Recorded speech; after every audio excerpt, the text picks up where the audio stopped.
बिस्मिल्लाहिर्रहमानिर्रहीम। अस्सलाम वालेकुम। उम्मीद करती हूँ आप सब खैरियत से होंगे।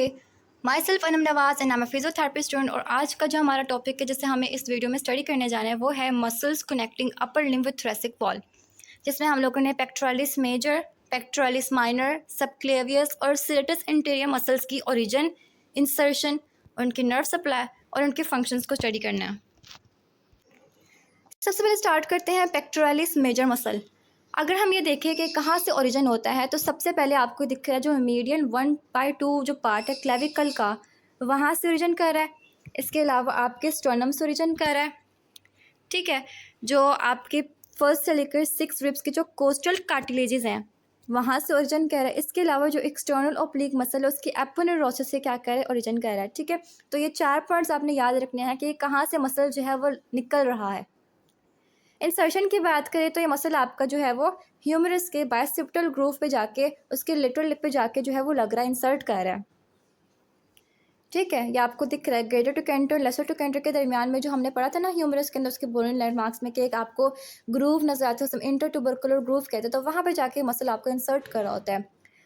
नर्व सप्लाई क्या है, मायोब्रेकियल प्लेक्सस की जिसकी root value C5 C6 C7 है, उसकी लेटरल पेक्टोरल नर्व क्या कर रही है, आपके पेक्टोरालिस मेजर मसल को सप्लाई कर रही है। और अगर इसके फंक्शंस की बात करें, जो कि ये आपके ह्यूमरस के बायसेप्टल ग्रूव पे जाके इंसर्ट हो रहा है, इसने क्या कराना है, आपके आर्म की, आपके शोल्डर की एबडक्शन करानी है, उसकी सामने की तरफ फ्लेक्शन करानी है, पीछे की तरफ उसने एक्सटेंशन करानी है फ्लेक्स पोजिशन में, ठीक है। तो ये पेक्टोरालिस मेजर के कुछ पॉइंट्स थे, उसके रीजन, इंसर्शन, नर्व सप्लाई और फंक्शन आपने याद रखना है।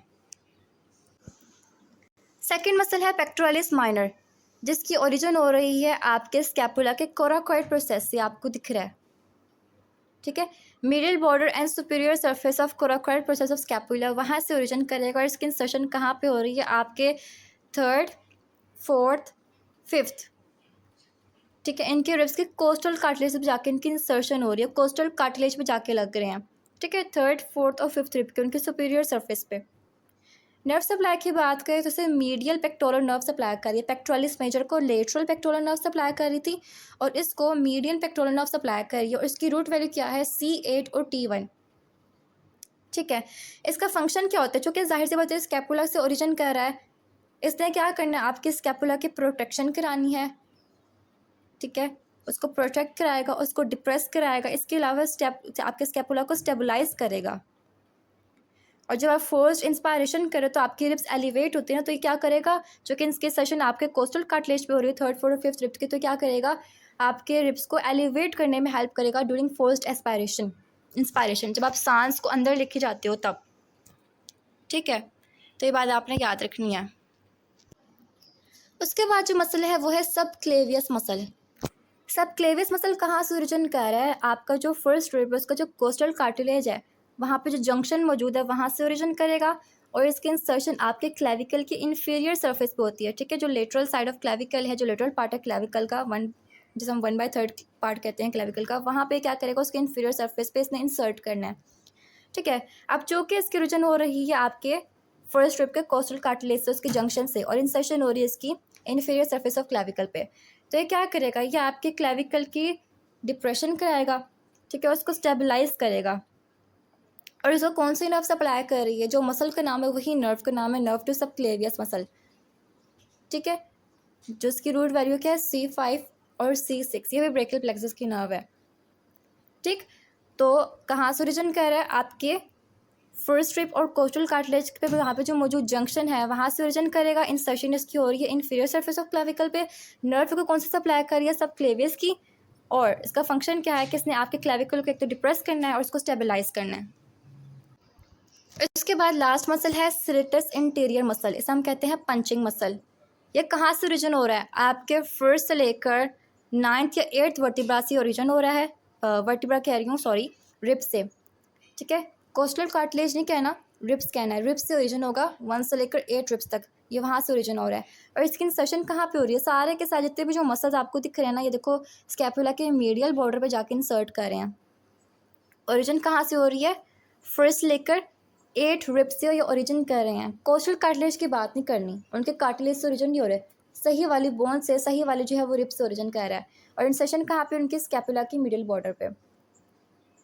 इससे जो नर्व सप्लाई करती है बहुत इंपॉर्टेंट नर्व है, जैसे हम कहते हैं लॉन्ग थ्रेसिक नर्व, और इसकी रूट वैल्यू बहुत ज़्यादा वाइवा में पूछा जाता है कि इसकी रूट वैल्यू बताएं। लॉन्ग थ्रेसिक नर्व जो है उसकी रूट वैल्यू क्या है, तो आपने कहना है C5, C6 और C7 इसकी रूट वैल्यू है।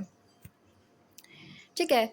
अब बेसिकली इस मसल का काम क्या है, इसने आपके स्कैपुला की प्रोट्रैक्शन करानी, मतलब ये क्या, जब आप अपने कंधों को आगे की तरफ करते हो ना तो आपके स्कैपुला भी आगे की तरफ आती है, तो हम कहते हैं स्कैपुला की प्रोट्रैक्शन।